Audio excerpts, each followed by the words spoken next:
I'm Hywel Thomas. I'm the Managing Director at Mercedes High Performance Powertrains. There's been a lot of talk about engine modes recently, so I'm going to give you a bit of an introduction on what they are.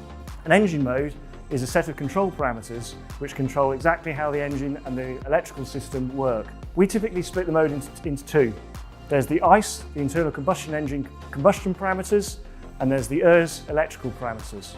In the combustion engine, we're changing things like the amount of air that goes in, the amount of fuel that goes in, perhaps when we spark the engine to make the combustion happen.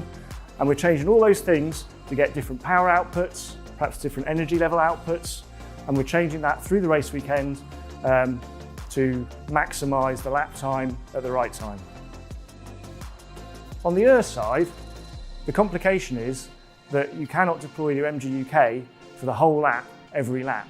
You can't do that without running down the battery. So we have three typical settings, one which is neutral, so we deploy the same amount of energy as we recover, and that means you can run that lap after lap after lap. On the other hand, if you're wishing to attack somebody, you might choose to deploy more MGUK through more of the straights, but what that does mean is that your battery power will come down, and then if you've done that for a couple of laps, you'll be getting to the bottom of the pack, and you need to reduce even more the MGUK from the neutral lap and charge the battery back up. So it's very tactical when you use those different ERS modes, and the driver will choose those by choosing one of the different strat switches. The number of laps we can run in every mode is something that we work out from very early on in the design stage of the engine. We'll look at what performance we're trying to put onto the engine, maybe how that's going to change the gas pressure, and look at some of the limitations we've had in the engine over the last year, and try and get a design to work together to work through delivering that extra performance that we want and the laps that we want in the different modes. What we then go through is validation, maybe some rig testing, and then putting it all together in an engine, testing it on the dyno and getting to the point where we're long running exactly the same as we will be at the circuit here on the dynos. And then finally, when you've got all that validation, you know exactly how many laps you can do in each of those modes, taking that to the circuit, putting it in the chassis and having that race weekend. Whenever you talk about modes, what people ask about is party mode.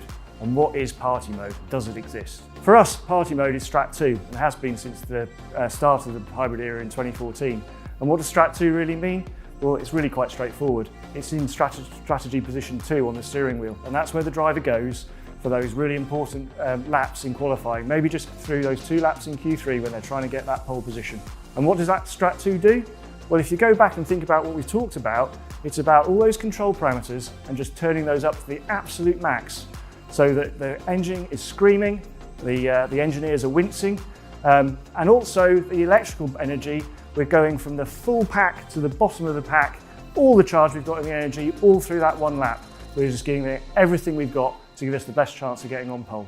As of this weekend, there's a new technical directive, Technical Directive 37. And what that says is that you can only use a single mode from the start of qualifying to the end of the race.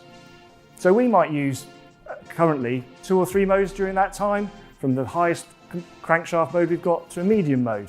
And what we're now saying is it has to be all the same mode. So that absolute party mode will probably disappear, but maybe we'll be able to do a little bit more during the race. Just as long as it's the same all the way through, that's what the TD says. So what's the impact on us going to be? We don't know yet. I imagine that some power unit manufacturers might find that they are going forward relatively to the others in qualifying, but maybe it'll be somebody else that gains a little bit more than the others in the race. I guess we'll find out in a couple of days at the end of the Monza weekend. The drivers will still be making switch changes. They'll still be doing that in order to manage the energy in the pack in the way that we described previously, where they might want to attack, they might be wishing to charge the pack to allow them to attack later. So they're still going to be doing those sort of switch changes. What has changed is that the layout of what strategies are on the different switches, that has changed slightly. So there's going to be quite a lot of work between the engineers and the drivers to make sure that they understand what those changes are, to make sure that they can optimise their races. That's engine modes. What would you like us to explain next?